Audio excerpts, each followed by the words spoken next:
Bonjour, dans cette vidéo, je vais vous parler du deuxième chapitre du livre Si l'ésotérisme m'était compté, tome 1. Et ce chapitre parle du néant. Qu'est-ce que ça veut dire le néant? À quoi cela correspond-il symboliquement?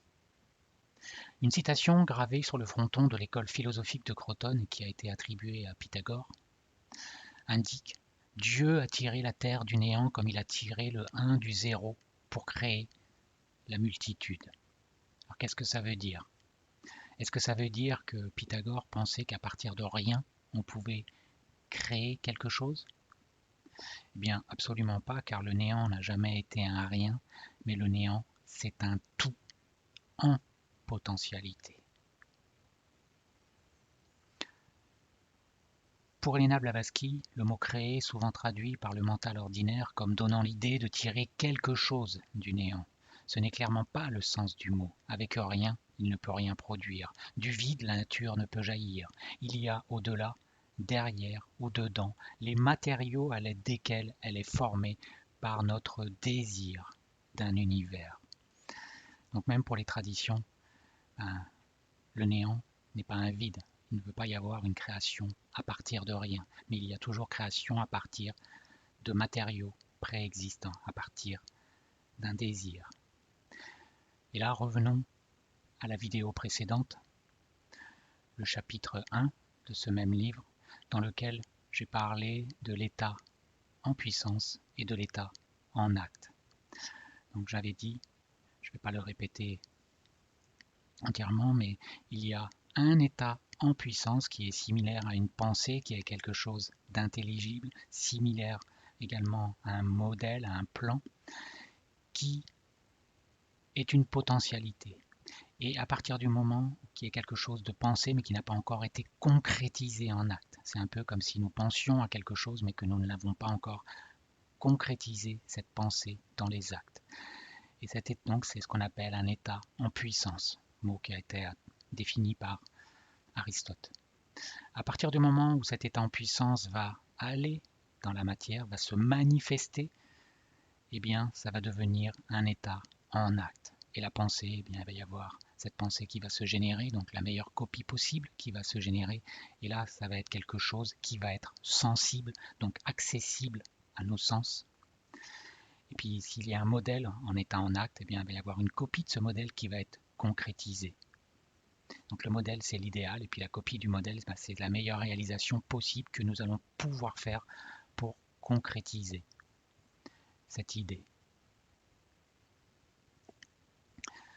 Et donc cet état en puissance, c'est ce qu'on appelle une potentialité. C'est quelque chose qui est là, latent, mais qui n'a pas encore été manifesté, qui n'est pas encore rentré à l'état d'existence. Alors ne serions-nous pas un être qui vit ses potentialités au cours de ses existences? Si je suis anéanti, cela ne signifie-t-il pas que je redeviens un rien, mais peut indiquer que je redeviens un potentiel infini dans lequel je me sens incapable de faire un choix. Donc le néant, c'est cette notion de potentialité infinie, mais c'est un rien uniquement parce que cette potentialité n'a pas été concrétisée dans la matière. Elle est juste à l'état en puissance, c'est-à-dire à l'état pensé, mais pas manifesté.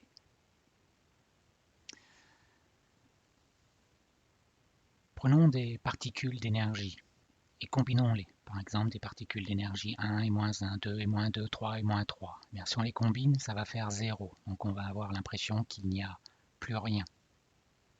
Lorsque deux énergies opposées se rencontrent, s'annulent-elles ou se rééquilibrent-elles en redevenant des tout en potentiel? Qu'est-ce que ça veut dire ça? Ça veut dire que quand deux énergies contraires s'assemblent, est-ce qu'on peut dire qu'elles se détruisent ou est-ce qu'elles s'équilibrent? Le néant est dans un état d'équilibre qui empêche le monde d'exister, car il est juste une potentialité, mais il n'est pas quelque chose de concret. Par contre, ça ne l'empêche pas d'être.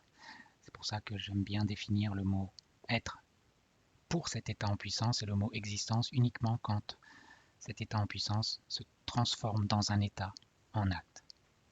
Pour entrer dans un monde en existence, y a-t-il un équilibre à rompre?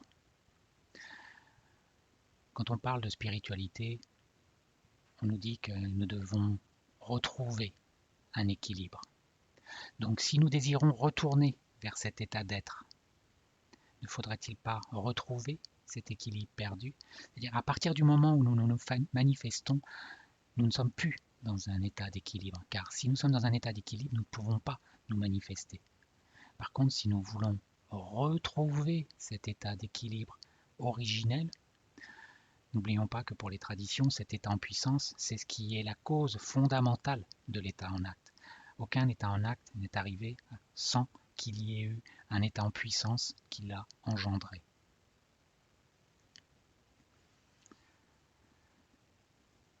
Alors pour résumer, il y a donc un état en puissance, un état d'être qui va devenir en acte. Ce néant, c'est la pure potentialité, donc dans un état en puissance. Le néant est un tout en potentiel qui n'a l'air de rien, car rien n'est entré en existence parmi ces potentiels. C'est donc toutes les possibilités réunies, mais aucune manifestée concrètement dans la matière. Le néant contient toutes les potentialités de la vie.